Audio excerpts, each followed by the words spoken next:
Steve Jobs, el soñador que obligó al futuro a llegar antes. Estados Unidos, 1955. El 24 de febrero nace en San Francisco un niño fruto del romance prohibido entre Abdul Fattah Jandali, estudiante sirio, y Joan Schiebel, joven católica alemana. El padre de Joan, ferozmente conservador, les prohíbe casarse. La única salida que permite es dar al bebé en adopción. Paul Jobs, mecánico de precisión en la Guardia Costera, y su esposa, Clara, contadora, aceptan la estricta condición de pagar la futura universidad del pequeño. Al firmar los papeles, el recién nacido recibe un apellido que aún nadie conoce: Stephen Paul Jobs. 1956. Lecciones en el garaje. Paul lleva a su hijo al taller familiar cada tarde. No solo repara automóviles, también construye muebles simples para la casa. Cuando cortan tablones, muestra a Steve cómo lijar incluso la cara oculta de la madera. Aquí intenta explicarle a su hijo que la calidad importa, aunque nadie la vea. Esa disciplina obsesiva por lo invisible será el molde de la perfección que más tarde exigirá en cada Mac, iPad o iPhone. 1961. Primera chispa en Mountain View. A principios de los 60, los Jobs se establecen en Mountain View, un pueblo tranquilo donde aún dominan los huertos de albaricoques, pero que décadas después albergaría lo que hoy todos conocemos como Silicon Valley, el epicentro tecnológico del mundo. Steve, de 6 años, visita los mercadillos locales y entre puestos de antigüedades descubre radios descompuestas que compra por unos centavos. Las lleva a casa y, recordando la meticulosidad de su padre Paul, quien le enseñó a lijar madera y ajustar engranajes en el taller, las desarma pieza por pieza con paciencia de relojero. Cuando logra revivir un aparato al reconectar un cable y limpiar un contacto oxidado, la música irrumpe de nuevo. En ese cruce entre lógica y magia, Steve vislumbra por primera vez que tras cada objeto hay un orden invisible, un rompecabezas esperando a ser resuelto. Es su primer destello de genio, un eco lejano del Think Different que definiría su legado. 1963. Caramelos y desafío. En tercer grado, la maestra Imogen Hill descubre a un alumno brillante pero inquieto. Le propone un trato: una bolsa de caramelos por cada examen perfecto. Steve acepta, devora libros de ciencia y también caramelos. Comprende que la motivación nace de la curiosidad, no del castigo. 1968. La llamada a un gigante. Con 12 años necesita piezas para un medidor de frecuencia escolar. Toma la guía telefónica y marca el número de las oficinas centrales de la compañía Hewlett-Packard, HP, donde solicita hablar con el cofundador Bill Hewlett. El ejecutivo, sorprendido por la audacia de Steve, le envía los repuestos que necesita y le otorga un empleo de verano en la línea de calculadoras. Un gigantesco gesto que le enseña a Steve que las puertas se abren a quien se atreve a tocarlas. 1971. Dos Steves y la Blue Box. En Homestead High School, Cupertino, conoce a Steve Wozniak, genio introvertido de los circuitos. Juntos diseñan la Blue Box, dispositivo que reproduce los tonos de la red telefónica de la compañía AT&T y permite llamadas gratuitas. La venden en dormitorios universitarios. El peligro es real y la adrenalina inmensa, pero el proyecto les enseña que hardware inventivo más una buena narrativa es igual a negocio. Reed College. La tipografía entra en las venas. Steve Jobs ingresa en Reed College, prestigiosa universidad liberal de Portland, Oregón. Sin embargo, abandona las clases obligatorias tras un semestre para ahorrar a sus padres la colegiatura, pero se cuela como oyente en clases de caligrafía. Le llamó mucho la atención la elegancia de la serif y el espacio entre letras. 10 años después, esa estética se plasmaría en las fuentes del Macintosh. 1974. Turno nocturno en la empresa Atari. De vuelta en California, consigue el turno de noche en Atari, líder mundial de videojuegos. El ingeniero Al Alcorn le encarga reducir chips en Breakout. Jobs recluta a Woz y retiene la mayor parte del bono, descubriendo que la amistad será siempre frágil frente al negocio. 1976. Apple Computer surge en el garaje. Con $1,300 de la venta de su furgoneta Volkswagen y calculadoras de Wost, fundan Apple Computer, compañía que trabaja en el garaje de la familia Jobs. La primera creación de Apple, conocida como Apple I, era una placa madre basada en el procesador MOS 6502 con una velocidad de 1 MHz. Contaba con 4 kilobytes de memoria RAM y se comercializaba sin carcasa por un precio de $666. Los 200 Apple I financiados avalan algo impensable. Los ordenadores personales pueden ser domésticos. 1977. Apple II.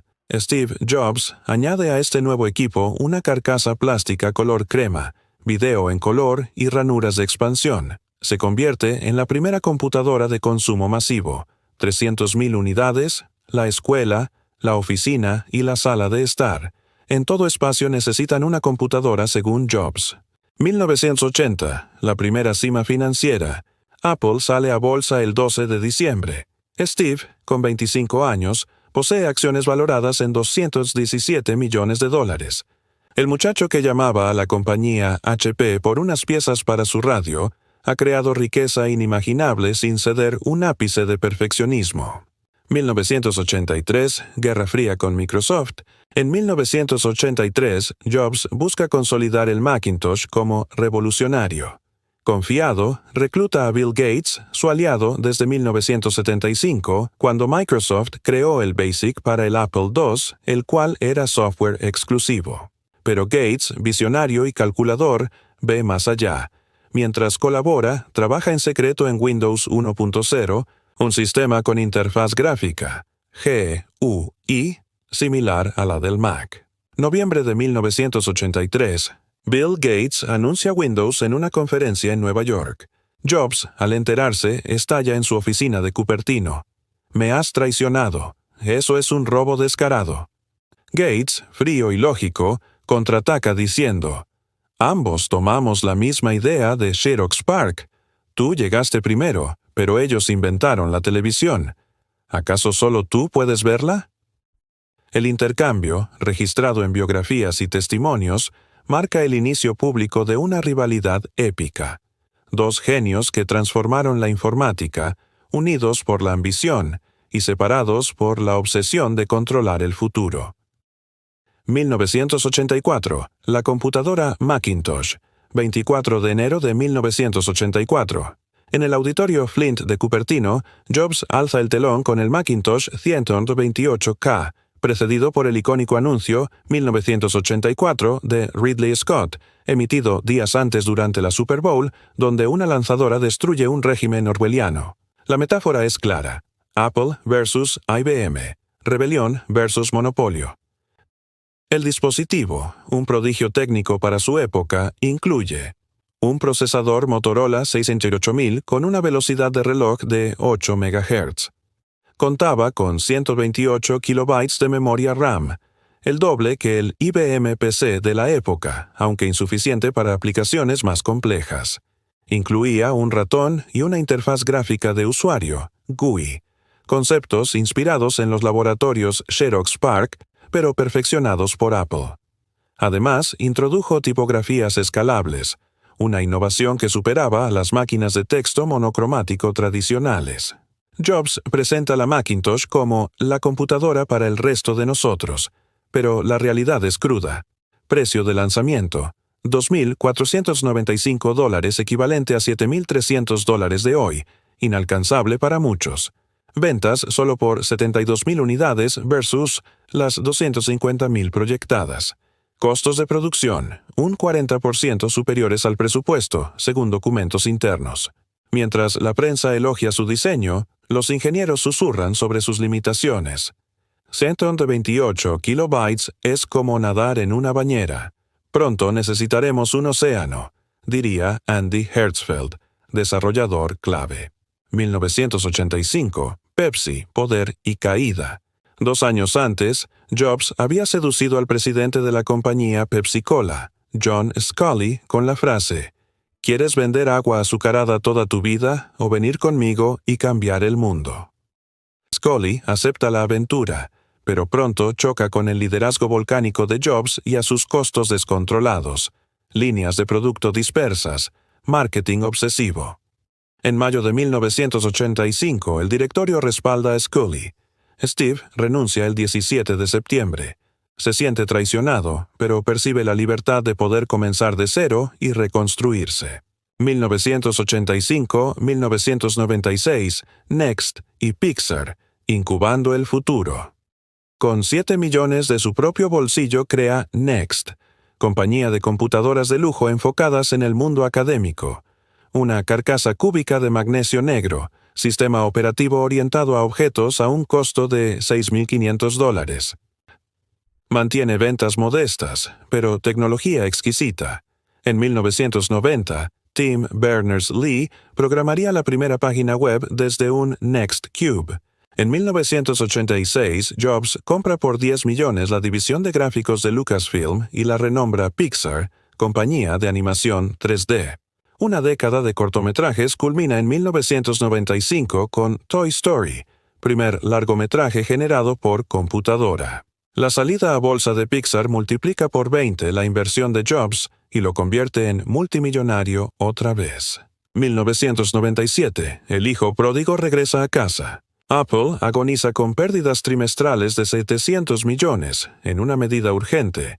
La junta llama a Steve Jobs como consultor. Steve acepta volver pero con 3 exigencias: vender la línea de productos a 4 categorías, recibir el título de CEO interino y apoyo para reemplazar el viejo sistema operativo con Next Step, rebautizado como Mac OS X. Para estabilizar caja, negocia una tregua con su viejo rival Bill Gates. La compañía Microsoft inyecta $150 millones y garantiza Office para Mac durante 5 años. 1998-2000. Diseño como religión. Lanza el iMac G3, translúcido, sin disquetera, de colores Bondi Blue, vendiendo 800,000 unidades en el primer año. Recluta al diseñador británico Johnny Ive. Juntos predican la estética minimalista y las líneas que te hacen sonreír. ITU introduce los Apple Store, templos de cristal donde el producto es protagonista. 2001-2003. La sinfonía de bolsillo. Cansado de los reproductores MP3 torpes, Jobs ordena uno con 1000 canciones en el bolsillo. El iPod, disco duro de 5 GB y rueda de clic, debuta en octubre de 2001. Para cerrar el círculo, lanza la iTunes Store en 2003, negociando con las titánicas discográficas un precio uniforme de 0,99 centavos por canción, en plena tormenta Napster. El paquete iPod más iTunes devora el mercado musical y dispara a Apple más allá de la informática. 2004. La fragilidad bajo la chaqueta negra. En 2004, Steve revela que tiene un tumor neuroendocrino de páncreas, variante poco común, 1 o 2% de los cánceres pancreáticos. La tasa de supervivencia a 5 años ronda el 50% si se extirpa a tiempo. Jobs dilata la cirugía 9 meses con dietas de zumos y acupuntura. Los médicos logran retirarlo en julio, pero las células viajan silenciosas. En 2005, en el auditorio de la Universidad de Stanford, dio su famoso discurso Stay Hungry, Stay Foolish. Aquí, Jobs nos deja una frase cuyo significado es que debemos mantener siempre un espíritu de insatisfacción y de curiosidad ante el mundo. En 2006, The Walt Disney Company adquiere Pixar por $7,400 millones. Jobs se vuelve el mayor accionista individual de la compañía y miembro de su junta. En enero de 2007 presenta el iPhone, pantalla multitáctil de 3,5 pulgadas, sin teclado físico pero con navegador de escritorio. En 2008 lanza MobileMe, servicio en la nube que falla estrepitosamente. Jobs encierra al equipo y pronuncia: han avergonzado a Apple. Sin embargo, la rueda de innovación sigue: iPhone 3G, App Store y en 2010 la iPad, tableta de 9,7 pulgadas. Ese verano estalla la Antenna Gate. Sujetar el iPhone 4 con la mano izquierda degrada la señal. Jobs responde con fundas gratuitas y la frase sardónica: limiten la forma de sostenerlo. 2011. El último acto. La salud de Jobs empeora. La enfermedad regresa con metástasis hepática. Trasplantado en 2009, se vuelve más delgado. El 24 de agosto cede oficialmente el mando a Tim Cook después de definir, en un mail confidencial, la estrategia móvil y el cambio a procesadores propios. El 5 de octubre, un día triste para el mundo ya que finalmente Steve Jobs pierde la batalla en su casa de Palo Alto. Muere a los 56 años, dejando patrimonio que alcanza los $10,2 mil millones, la mitad en Disney, el resto en Apple. Jobs vivía en lo que su equipo llamó campo de distorsión de la realidad. Si algo parecía imposible, él lo negaba hasta que su equipo lo volvía posible. En las reuniones exigía DRI, Directly Responsible Individual, para cada tarea. Esperaba respuestas de 30 segundos en el ascensor y despedía sin pestañear a quien tartamudeaba. Esa severidad, contrabalanceada por un carisma casi hipnótico, convertía a los ingenieros en cruzados que dormían bajo el escritorio con tal de no defraudarlo. Steve Jobs no nació con su famoso apellido, pero lo convirtió en sinónimo de reinvención. Tomó el arte de la caligrafía y lo incrustó en los beats. Tomó la música y la deslizó en un disco del tamaño de un naipe. Tomó el teléfono y lo transformó en una extensión del cuerpo. Su legado no descansa solo en productos, sino en el fuego con el que encendía a quienes lo rodeaban, recordándoles que la excelencia está al otro lado de la incomodidad. Hoy, cada vez que deslizamos un dedo sobre vidrio iluminado, escuchamos una canción en streaming o vemos los créditos de Pixar, su voz resuena. Sigue hambriento, sigue alocado. Y, sobre todo, no te conformes con menos de lo extraordinario. Si te ha gustado este contenido, te agradecería nos apoyes con un like y dejarnos tus comentarios sobre lo que te pareció el video y tus sugerencias sobre nuevos temas. Nos vemos pronto.